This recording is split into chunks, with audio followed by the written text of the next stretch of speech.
Hello বন্ধুরা, সবাই কেমন আছো? আশা করি সবাই ভালো আছো। আজকেও আবারও তোমাদের মাঝে নতুন একটা ভিডিও নিয়ে চলে আসলাম। এই ভিডিওটি হচ্ছে আমরা কুয়াকাটায় যাওয়ার উদ্দেশ্য সময়। তো আমরা কুয়াকাটায় গেলাম। এখন আমরা কুয়াকাটায় যে আশেপাশের দৃশ্যগুলো সেগুলো সবাইকে দেখাবো। কুয়াকাটায় ঘুরতে গেছি। আসলে আমাদের আম, ঈদের ছুটিতে একটু বন্ধ ছিল, তাই পরিবার নিয়ে পরিজন নিয়ে আমরা ঘুরতে বেরিয়েছি।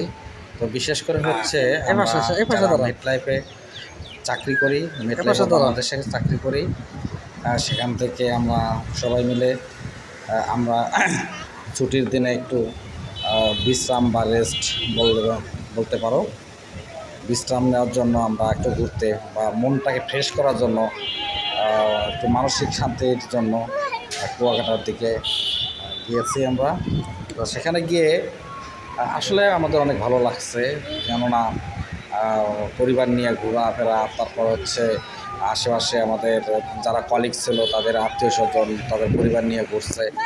সমুদ্রে আমরা অনেক সময় আমরা স্নান করেছি।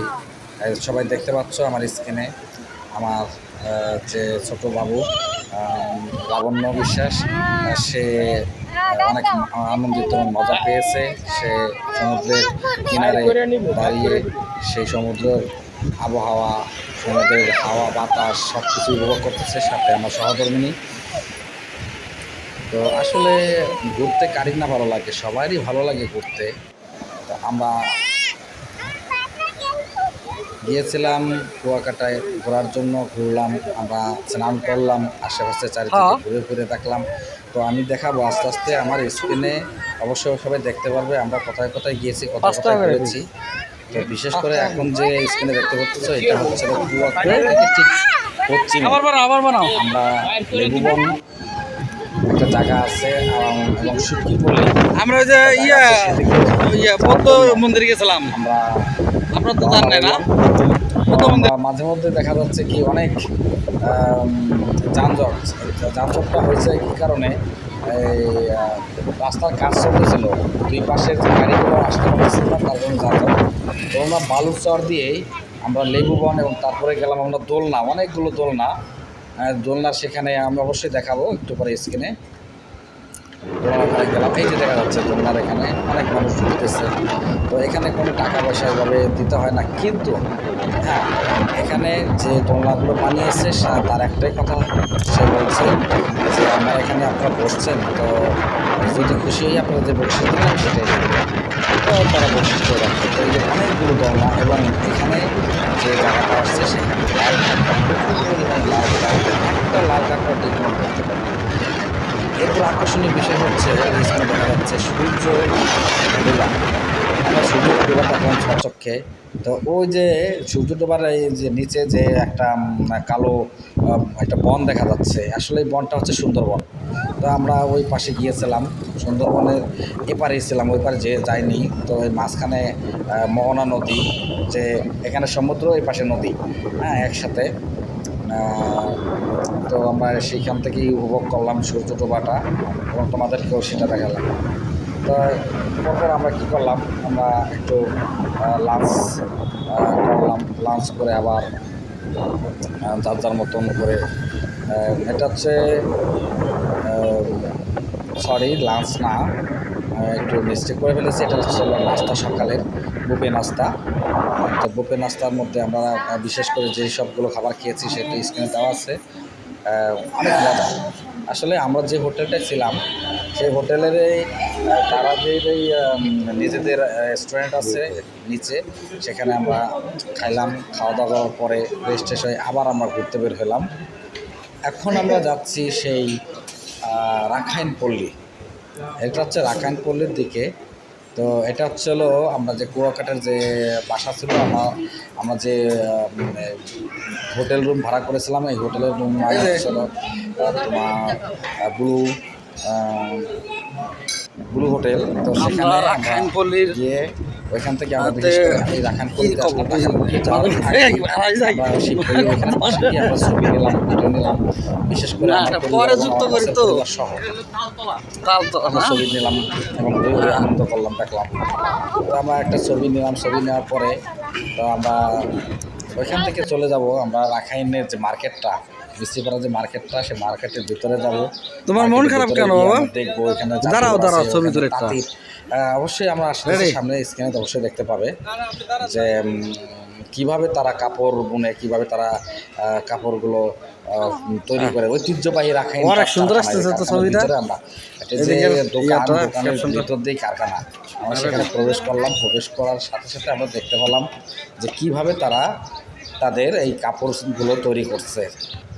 তো আমার বিশেষ করে আমি তেমন কথা বলি নাই, আমার বসে এই কিভাবে এই কাপড়গুলো বোনায়, কীভাবে কী হয়, টেকসই কেমন কি, সেই সম্পর্কে বিস্তারিত জানার জন্য যে ওইখানে যে কর্তৃপক্ষ তাদের সাথে কথা ভিডিওটা কাঁপতো না, সেগুলো জানলো। বিশেষ করে এই যে কাপড়গুলো তারা কীভাবে তৈরি বানায়, কীভাবে মেশিনটা সেট করে, সুতা কেমন লাগে, এটা কতটা টেকসই হবে, কী জামদানি কাপড় কিনা, বিভিন্ন ধরনের মানে প্রশ্ন করে আমরা ওইখান থেকে আমরা চলে আসলাম বেরিয়ে আসার পরে আমরা গেলাম একটা জাদুঘরে। এই যে জাদুঘরটা, এই জাদুঘরের ছবি ভিডিও করতে দেয় না। তারপর আমি নিয়ে গেছিলাম, আমার মোবাইলটা কেড়ে নিয়ে গেছিলো, ভিডিও করতে দেয়নি।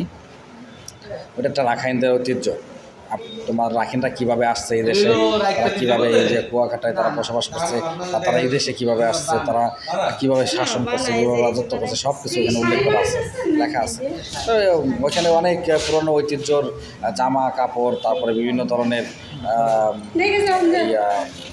থালা বাসন, রূপার থালা, রূপা বাসন, অনেক যার যে সেই রাজাদের যে কালচারগুলো ছিল, যে জিনিসগুলো তারা ব্যবহার করতে, সেগুলো সবই ছিল, কিন্তু সেগুলো আমরা ছবি ভিডিও করতে পারিনি, দুঃখিত এই জন্য। এরপরে আমরা বৌদ্ধ মন্দির, সবথেকে বড় বৌদ্ধ মন্দির, সেই বৌদ্ধ মন্দিরে আসলাম। সেই বৌদ্ধ মন্দিরটা হচ্ছে এটা পোজ দাও তোমার ছবি রাখাইন পল্লীর ভিতরেই। এটা 37 বৌদ্ধ মন্দির। আমার আগের একটা ভিডিওতে হয়তো আমি দেখাইছি মন্দির সম্পর্কে। আমরা মন্দিরে প্রবেশ করলাম। আমি আবারও সেই যেখানে আমাদের ঘুরতে আসা, সেখান থেকে ভিডিওটা আবার আমরা নিলাম। তো আমি আবারও দেখাইতেছি যে আমাদের বৌদ্ধ মন্দিরে যেখানে সকল ধরনের মানুষ এখানে প্রবেশ করে। আমরা আশেপাশে চারিপাশে সব জায়গায় ঘুরে দেখলাম। এখানে একটা কূপ আছে, সেই কূপেও দেখলাম, কূপের সামনে গেলাম। কূপের সামনে গিয়ে আমরা সেইগুলো দেখতে পেলাম। তো যে স্ক্রিনের যে ভিডিওগুলো দেখতে পাচ্ছ, আসলে এটা হচ্ছে সেই রাখাইন মিস্ত্রিপাড়া। সেই রাখাইন মিস্ত্রিপাড়া যে বৌদ্ধ মন্দিরটা আছে, সেই বৌদ্ধ মন্দিরের ভিতরের অংশটুকু আমরা এখানে দেখে ঘুরে টুরে। ভিতরে আরেকটা অংশ আছে যেখানে একটা বাগানের মতন, বৌদ্ধদের একটা বাগানের মতন মূর্তিও আছে কিছু, এবং ওইখানে মানুষ রেস্ট নেয়, ওখানে বসে, তারা আসে ঘুরে ফিরে। বিশেষ করে এখানে ঢুকতে তো আমাদের টিকিট লেগেছে। আমরা বিশেষ করে 20 টাকা করে টিকিট কেটে এর ভিতরে প্রবেশ করেছি। এই যে কুয়া, তো অনেক মানুষ আছে যারা যেভাবে পারছে তারা ছবি করতেছে, ভিডিও করতেছে, তাদের মতন আনন্দ করতেছে, ফুর্তি করতেছে।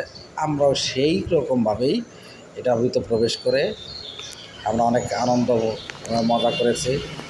আমাদের সঙ্গে আমরা যারা গিয়েছিলাম একসাথে, তারা আমরা একটা ভিডিও বা ছবি তুললাম। এখানে একটা সাপের উপরে, সাপ নিচে একটা মূর্তি রয়েছে। এটা বৌদ্ধ ধর্মাবলম্বীদের একজন জ্ঞানী মানুষ অথবা, আমি এখানে নামটা দেখতে পারিনি। এরপরে আশেপাশে যে জায়গাগুলো আছে সেই জায়গাগুলো আমরা দেখলাম। এখানে অনেক ধরনের মূর্তি। বিশেষ করে চমৎকার একটা ব্যাপার হচ্ছে, আমার হাতে একটা প্রজাপতি এসে বসলো। খুব ভালো লাগলো দৃশ্যটা দেখে। আমার মেয়ে তো অনেক খুশি যে বাবার হাতে প্রজাপতি। তো প্রজাপতি, আমার সহধর্মিনী কইতেছে প্রজাপতি হাতে পড়লে নাকি টাকা আসে। অনেক ভালো, কিন্তু টাকা তো এখন আসবে না, খালি যাইতেই আছে। টাকা কবে আসবে সেটার আর ঠিক ঠিকানা নাই। তো আমরা আশেপাশে সব জায়গায় ঘুরলাম, ঘুরে দেখলাম যে পরিবেশটা সুন্দর, ঠান্ডা মনোরম পরিবেশ। যদি কেউ এখানে ঘুরতে আসো তোমরা বন্ধুরা, তাহলে অবশ্যই এইসব জায়গায় মিস করবে না। তো আমরা পরের দিন আমাদের যে দুপুরে ওই দিনই দুপুরে আমরা লাঞ্চটা করে আমরা আমাদের যে গন্তব্যস্থল থেকে আমরা কুয়াকাটা গেছি সেই গন্তব্যস্থলে পৌঁছাবো, বিশেষ করে আমার শরীয়তপুরে। হাতের উপর তো একটা আমরা লাঞ্চ টাঞ্চ প্রজাপতি, করে হ্যাঁ? আমরা ফিরে আসলাম। সবাইকে নমস্কার।